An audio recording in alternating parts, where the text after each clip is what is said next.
Chapter 5, Part 2. Friday morning, just when Morton was due to arrive, Nels Larson came galloping up on Charlie, his old white horse, and told Mrs. Piggle-Wiggle that he had seen a huge coyote in his wheat field. "He's after something," he said. "Has Arbutus had her calf?" "I don't think so," said Mrs. Piggle-Wiggle. "I tried to bring her in the barn last night to give her some hay, but she wouldn't come. She didn't have any calf with her, though. I watched her for some time. She is in that middle section of pasture, the one with the stream running through it." "Well," said Nels, "if I were you, I'd keep an eye on her. You know how cows are about hiding their calves. If she wouldn't come in the barn last night, the chances are she has had her calf and is hiding it. That old coyote knows it, too. As soon as I saw him, I went up to the house and got my gun, but of course he'd gone when I got back. They're the sneakiest animals there are." Just then Morton's father drove up and delivered Morton. "I am certainly glad to see you," said Mrs. Piggle-Wiggle, hugging Morton. "I need somebody with sharper eyes and faster legs than mine."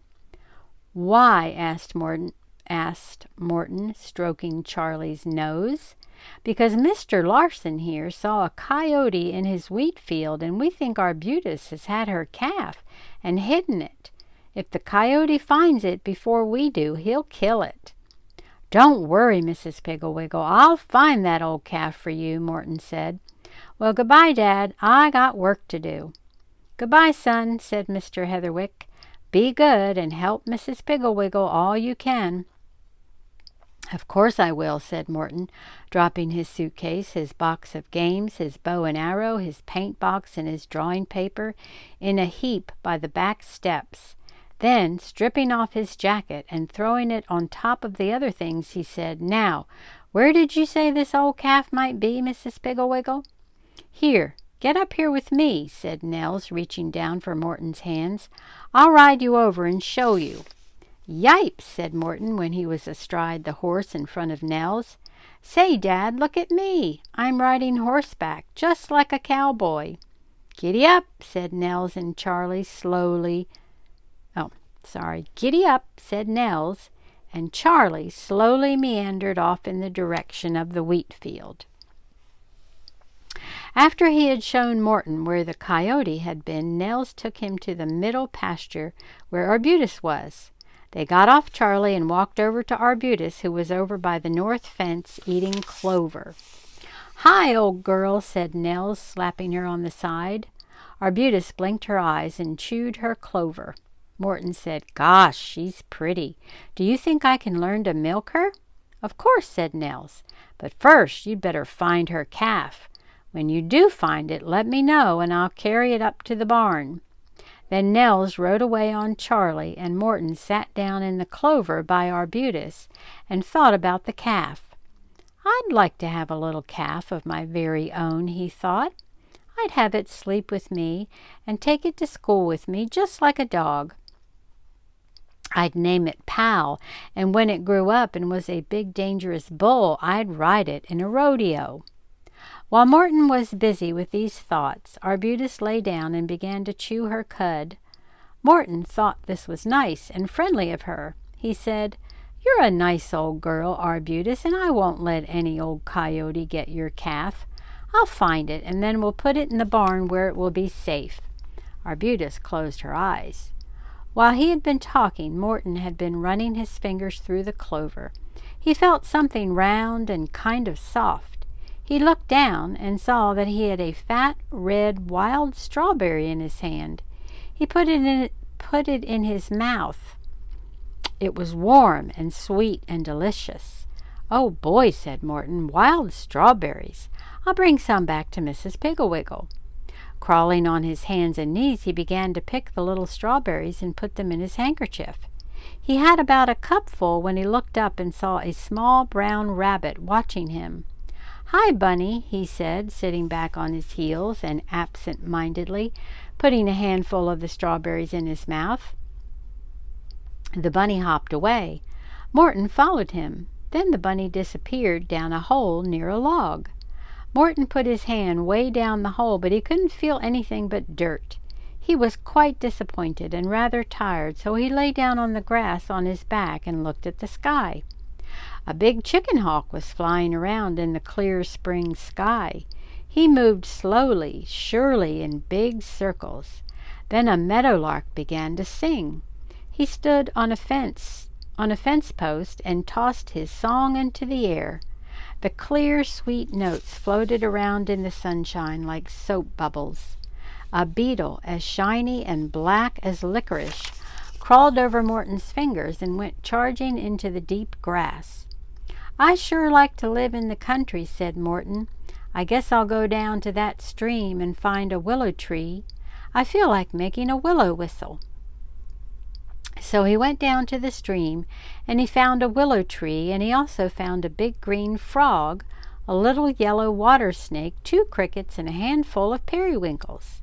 He put the periwinkles in his handkerchief with the rather squashed strawberries. He put the green frog inside his shirt. He put the crickets in his back pocket, and he carried the snake. "Boy, Mrs. Piggle-Wiggle will be glad," he said as he ambled across the pasture toward home. Of course, when he tried to go under the fence, the crickets got away. He chased them for a while and finally gave up. The sun was pretty hot, and anyway, there were lots of crickets. He sat down in the shade of a maple tree and took out Pal, his frog. He had forgotten all about Pal, the little calf he was going to find. Pal the frog was a beautiful shade of green with a yellow stomach.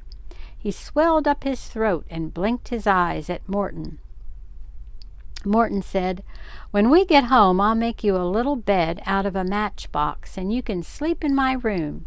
I'll catch flies for you, and you can swim in the watering trowel." Pal said, "Crunk."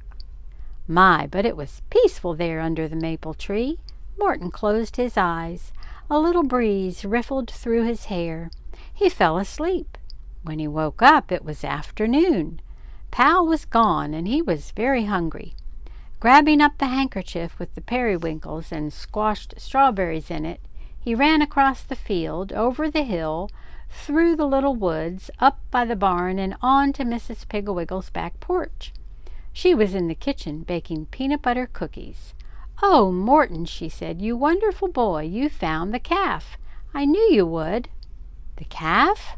Morton said, taking 6 of the hot peanut butter cookies and cramming 3 into his mouth. "What calf?" "Arbutus's calf that she had hidden," Mrs. Piggle-Wiggle said. "You went out to look for her hours ago." "Oh, that calf," said Morton. "I couldn't find it, but I brought you some wild strawberries." He opened his handkerchief and showed Mrs. Piggle-Wiggle the strawberries all smashed and mixed in with the periwinkles. She said, "Ugh! They don't look very good, do they?" Morton said. "I guess I must have sat on them or something."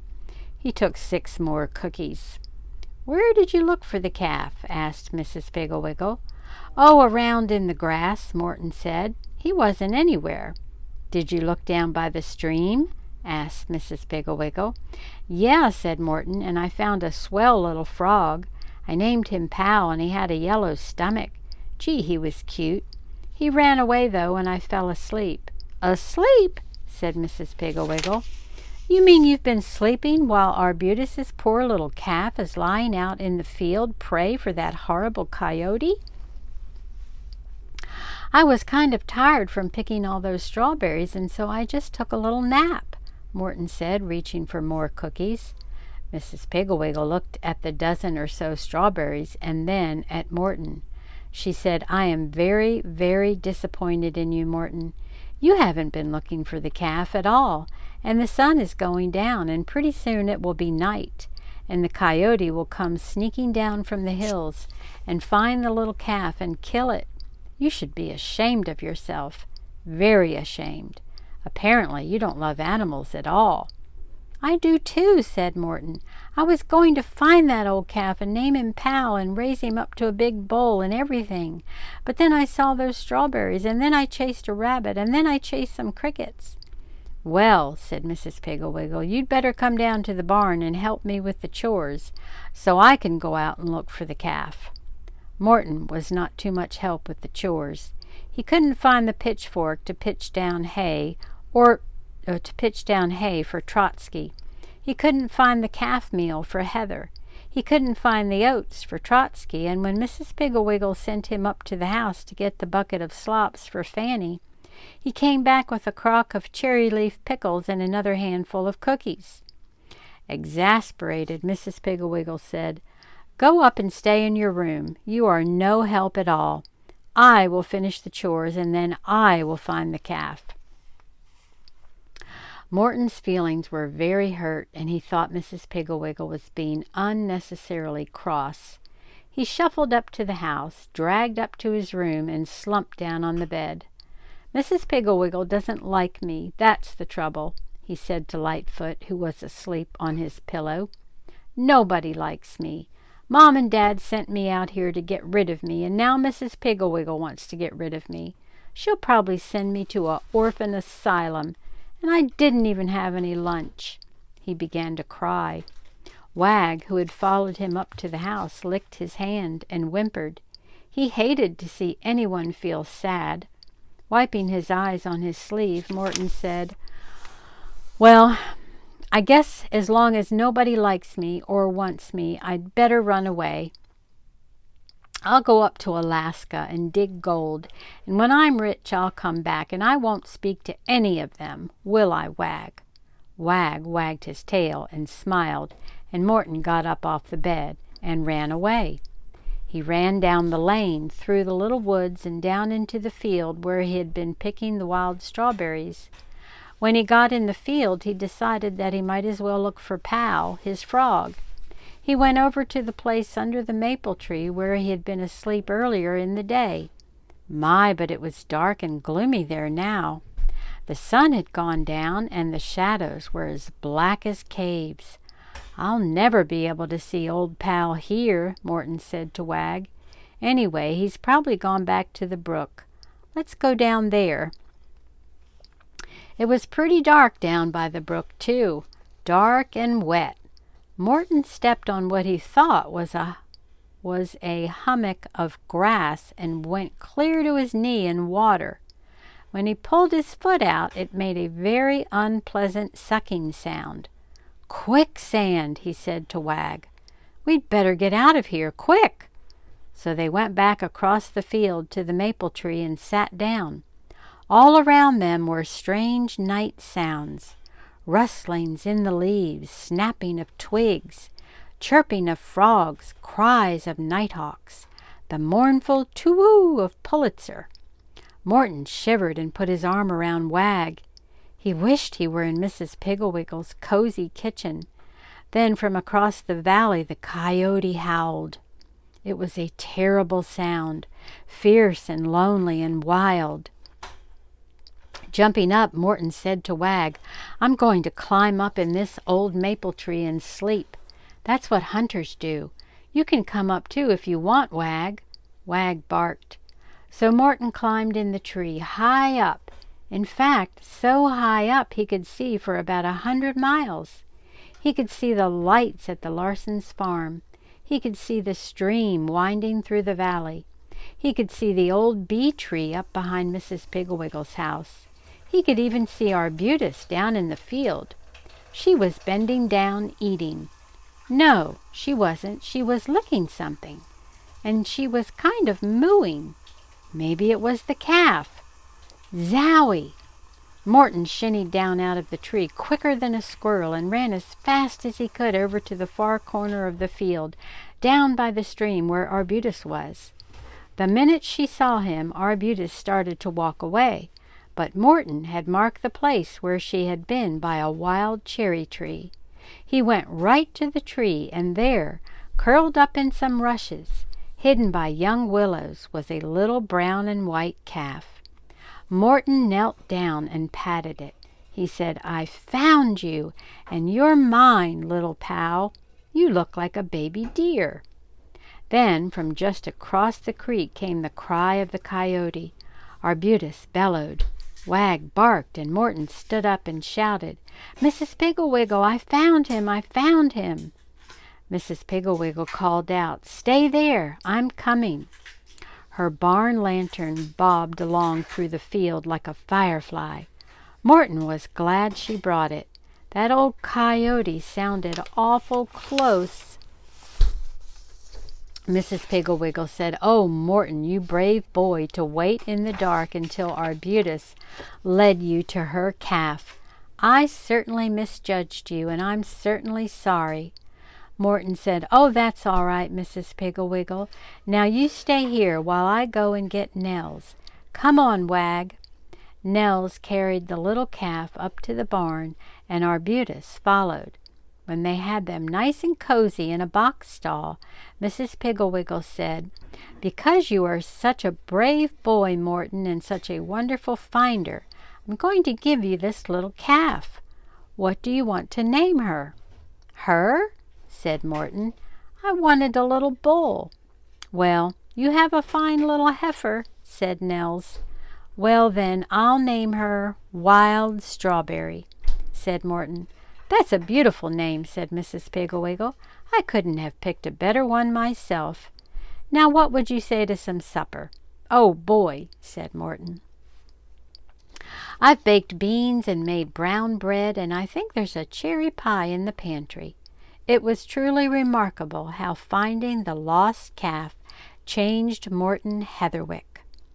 The very next morning, when Mrs. Pigglewiggle asked him if he would pitch down some hay for Trotsky, instead of ambling up the ladder, flopping down in the hay, staring up at Billy the Bat hanging upside down from a rafter, and then yelling down at Mrs. Pigglewiggle, "I can't find the pitchfork," he ran up the ladder, found the pitchfork right away, and pitched down the hay. Then, when he was putting the pitchfork away over by the window, hidden by a box, he found Mrs. Henry, the Plymouth Rock hen Mrs. Nelson had given Mrs. Pigglewiggle. Mrs. Henry was sitting on a nest of 16 big brown eggs. Mrs. Pigglewiggle was perfectly delighted. Mrs. Henry had been missing for days, and she was afraid a weasel had gotten her. Morton took Mrs. Henry a dish of water and some grain, and she clucked at him.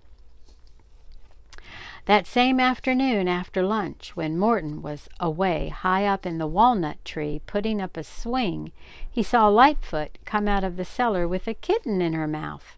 Holding her head high so the fat kitten wouldn't drag, she ran across the backyard and into the woodshed. In a few minutes she went back to the cellar and got another kitten, and another and another. Morton could hardly wait to tell Mrs. Pigglewiggle.